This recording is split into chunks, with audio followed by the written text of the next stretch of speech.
going squirrel hunting today. I'm gonna be solo filming it. And we're taking out the old Matthews, as you can see. I got these fancy tips on there called judo points. Some people call them thumpers, the same thing. And I took them out the other day.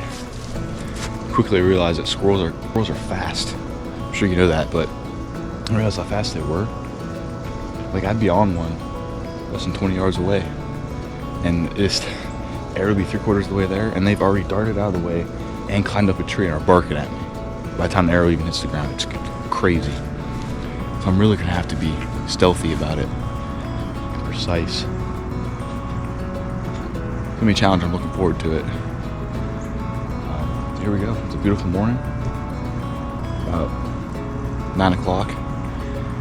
It's 35 degrees or so right now. It's supposed to warm up to about 55, so a little chilly, but. So last squirrel contact was right down there, and I hear squirrels barking down here around the bend. So I'm gonna go after them. Although I'm sure there's squirrels in this tree line right here.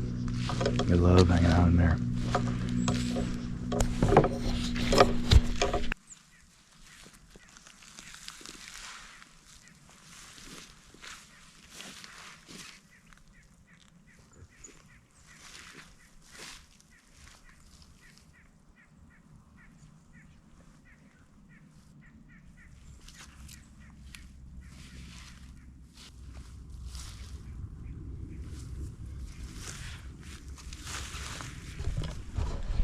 I hate wearing this headset.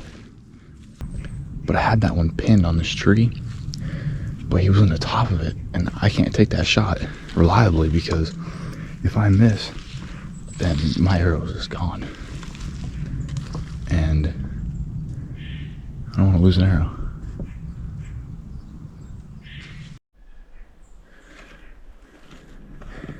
Looks like I'm walking up this hill.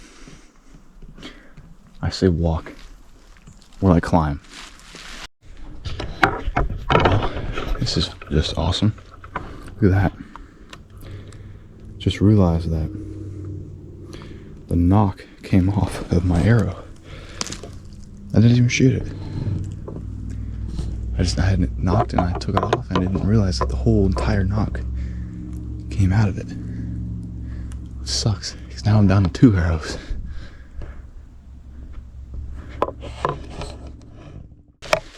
Outside of there's a couple of squirrels up here. There's like 4 of them, I think. There was. And this would be a good spot for me to take them with a bow because it's not quite as thick up here. There's a lot of tall trees, but there's no brush.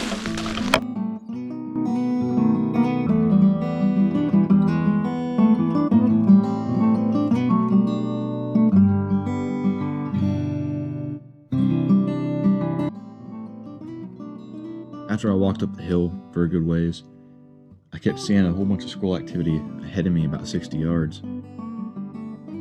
And I realized that I was doing no good trying to walk up there. Because like you see here on the screen, the woods was mostly open, except for the occasional big tree. So I had no cover, and that's not a good idea, as I was going to spook them off. So I thought I could either walk up there, spook them off, and wait for them to calm down, and then hunt them then. Or I can slowly stalk my way up there, going like a yard a minute, and get within range and then get a shot at one, which is what I did. Took matters in my own hands. I walk up there very slowly. Eventually I get in range of one. He was on this tree. And then all of a sudden he jumped down and ran towards me, almost like directly at me. Stopped by this log and started chewing on a nut. And I got ready to draw because he was within 20 yards. But I had to get on my knees, and I was all twisted up in this weird position to get a shot at him through the brush. And right as I was about to pull the trigger, he actually darted away and up a tree and started chasing another squirrel up that tree, if you can believe it. And he was gone. So I'd spent about 40 minutes trying to get that squirrel, just for that to happen. So I was kind of ticked off, but I didn't let it get to me. And I walked back down to the camera, grabbed it, and went back after him.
So here's the deal, what just happened. It's like, the last time I had this camera down there, I snuck up, I shot a squirrel right here, right up against that log. And it was actually like right here. And I'm trying to find my arrow. I don't know where it went. It must have buried up so far in the ground somehow, even with these judo points. I can't find it. And it's not laying around anywhere, else I'd see it with these bright fletchings.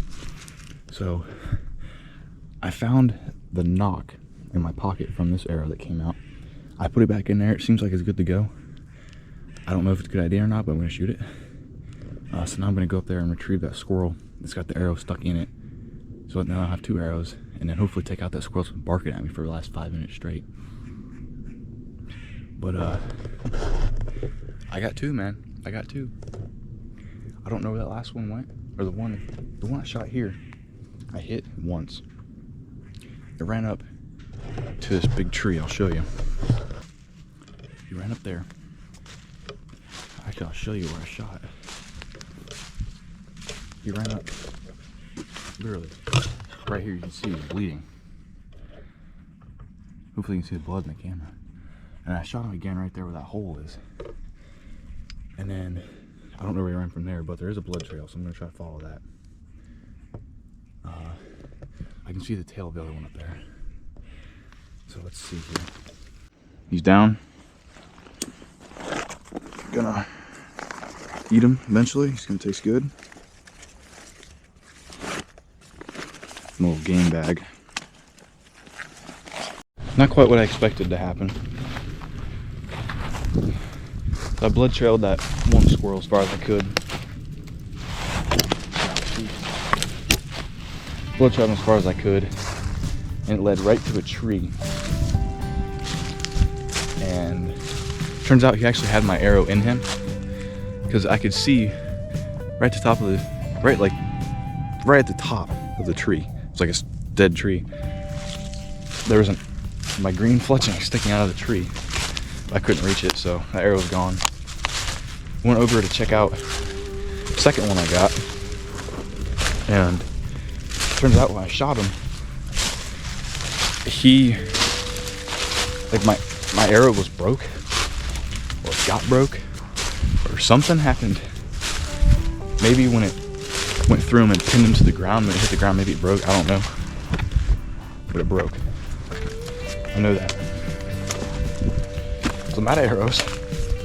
I'm also out $40 or however much it was for arrows. And the tips. I have 1 squirrel. So, all in all, I'd say probably not going to go squirrel hunting again with my bow. But it was still a cool experience nonetheless. It was real fun stalking them down. And hopefully I got some good footage. And now it's time to go home, clean them up, process them a little bit, and go on to the next squirrel hunt.